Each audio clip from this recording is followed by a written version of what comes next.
Tout le monde, nous sommes le lundi 30 mai et les marchés vont ouvrir dans 10 minutes environ et une ouverture qui va se faire en hausse puisque le futur CAC est actuellement à 6543 points en hausse de 0,8%, tout comme le DAX qui est en hausse de 0,8% également à 14 567 points, suite notamment à une belle progression des marchés américains vendredi puisqu'on a le Nasdaq qui a pris 3,33, le SP500 de 47. Le Dow Jones aussi a terminé en hausse, mais dans une bonne mesure, en hausse de 1,76%. Une reprise qui est assez stupéfiante, hein, encore une fois. On avait des marchés qui ronronnaient entre les mêmes limites là, depuis quelques temps, et puis accélération brutale haussière avec, en ce qui nous concerne, on avait fait une articulation par rapport au 6325, donc là je parle du futur CAC, considérant que tant qu'on était sous 6325,30, on exploitait un billet plutôt baissier et au-dessus un billet davantage haussier, donc ce qui fait que depuis alors jeudi fin de séance, mais surtout vendredi, on a acheté sur des replis. Tiens, il manque une séance là sur PRT. Puisqu'on a acheté vendredi sur les 6400 points, justement. C'est ce qu'on avait indiqué, 400-405 zone d'achat. Donc on a acheté sur ce niveau-là et vendu en double top vers 440. Et puis ensuite, plus grand-chose à faire avec une accélération en fin de journée. Et là, avec le gap à l'os que nous avons ce matin encore, ça rend un petit peu la tâche un peu plus compliquée aussi. Donc on va acheter sur repli et le plus proche possible de 6500-510. C'est un peu l'esprit de ce début de séance pour rester dans une logique d'écart-type. Donc 500-510 à l'achat sur le CAC. Après, toujours pareil, hein, se pose la question du potentiel, du relais. Là, la hausse en cours est expliquée quand on lit des commentaires à droite à gauche par le fait qu'on anticipe une Fed moins agressive dans son resserrement monétaire.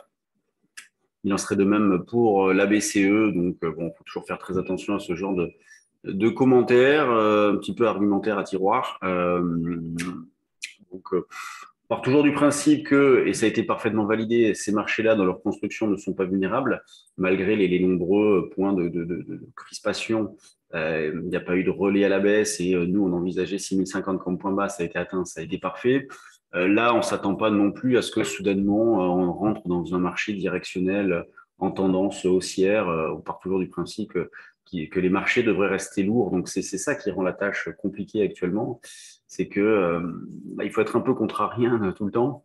Donc là, nous, on travaille avec un biais haussier. En tout cas, la tendance, il n'y en a pas. On a un biais aussi, une dynamique haussière en cours. Il faut essayer de l'accompagner, penser aux options aussi, il y a des choses à faire pour fermer les risques et puis après, y aller. Hein. Il ne faut pas trop comment on peut travailler différemment. Sur le DAX, zone d'achat à partir on va dire, les 400, hein, autour de 14 500. 14 500, 510, pourquoi pas un achat par là. Sinon, après, on retrouve la zone des 14 450, 60. L'eurodoll, pendant ce temps-là, lui, a fait un double top, donc une zone de vente, un 0,760, c'est une zone de vente d'euro-dollar. Là, c'est pareil, on est en reprise, mais pour l'instant, ce n'est pas suffisant pour envisager une amélioration durable de l'eurodoll. Donc, on continue de travailler avec un sens vendeur. Et la semaine dernière, on a rapproché le niveau d'infirmation. Quand on regarde, oui, tout à l'heure, je vous parlais des marchés américains qui sont fermés aujourd'hui, c'est le Memorial Day. Donc, oui, reprise extrêmement violente. Alors, en ce qui nous concerne, on avait acheté des calls 4100.